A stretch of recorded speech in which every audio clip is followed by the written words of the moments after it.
তাবিজের ব্যবসা করেন নাই।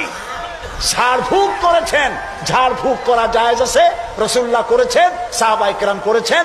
ঝাড়ফুঁকের জন্য কোরআনের মধ্যে 2টা সূরা শুধু ঝাড়ফুঁকের জন্যই আল্লাহ নাজিল করেছেন, একটা সূরায়ে ফালাক আর একটা সূরায়ে নাস। সুবহানাল্লাহ বলে।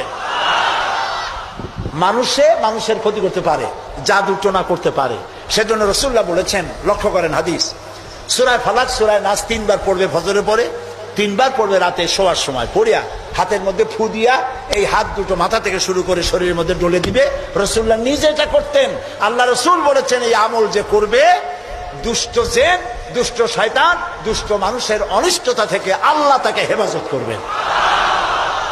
সুতরাং এই তাবিজের ব্যবসা ছাড়া উচিত এবং সব রকমের শিখ থেকে মুক্ত হওয়া উচিত। তাহলে আল্লাহ তাআলা আমাদের প্রতি রহম করবেন। আল্লাহ তাআলা জিজ্ঞেস করছেন, ছেলে মেয়ে সুস্থতা অসুস্থতা মানুষের কাছে চাও কেন?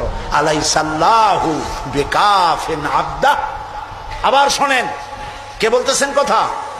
আলাইসাল্লাহু বিকাফিন আবদা। আমি আল্লাহ, আমি কি আমার বান্দার জন্য যথেষ্ট নই? আপনারা বলেন অবশ্যই যথেষ্ট। চিল্লায় বলেন অবশ্যই যথেষ্ট। তা আল্লাহ তাআলা যদি যথেষ্ট হন, তাহলে আমরা শিরকের কাছে কেন যাব?